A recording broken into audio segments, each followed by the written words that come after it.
కానీ మొదట నువ్విచ్చిన ప్రతి ఒక్క క్లూ సిఐడి కంటే పర్ఫెక్ట్ గా ఉంది.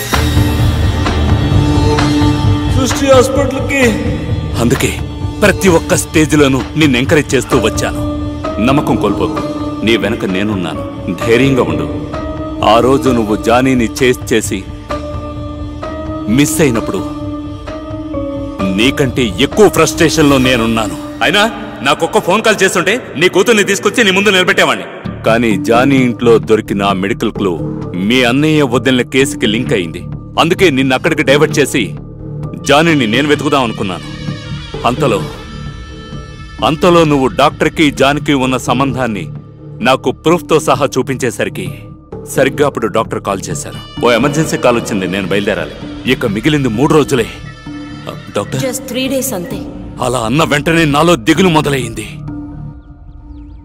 అంతలో మళ్ళీ నాలో నమ్మకం కలిగేలా చేసింది నీ ఫోన్ కాల్. ప్రూఫ్ దొరికింది సార్. అందుకే అంబులెన్స్ వెనక నేను డైవర్ట్ చేసి డాక్టర్ సంగతి చూసుకుంటాను. మీరు అంబులెన్స్ లొకేషన్ కనిపెట్టి నాకు వెంటనే చెప్పండి. నువ్వు పంపించిన వీడియో ఆధారంతో డాక్టర్తో డీల్ కుదుర్చుకొని జానీ అడ్రస్ కనుక్కున్నాను. నేను నా లక్ష్యాన్ని సాధించుకోవడానికి నిన్ను వాడికి ఎరగా వేశాను. నీకే తెలియకుండా నువ్వు ఒక కుంభకర్ణుని కెలికావు. వాణ్ణి వాళ్ళ అన్నా వదిలిన దగ్గరికి పంపించకపోతే మనిద్దరికీ సేఫ్ కాదు. నువ్వు నిద్రలో మాత్రమే కుంభకర్ణుడు అనుకున్నాను. నువ్వు బలంలోనూ కుంభకర్ణుడివే. అబ్బా, చేసింది లుచ్చా పని. సరిహద్దులో దేశం కోసం పోరాడుతున్నట్టు ఫీల్ అవుతావేంట్రా? అవును, రెండు ఒకటే.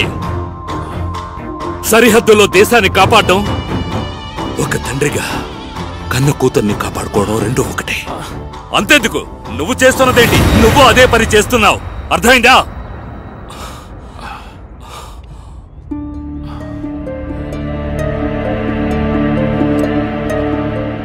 చూడు భరత్, నువ్వొక పేషెంట్వి.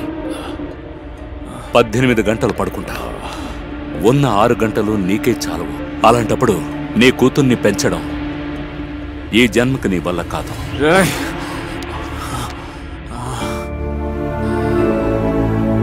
నాకు తెలుసు, అది చూసి తట్టుకునే శక్తి నీకు లేదు అని. అందుకే నీ అన్నయ్య వదిలిన దగ్గరికి నిన్ను పంపిస్తాను.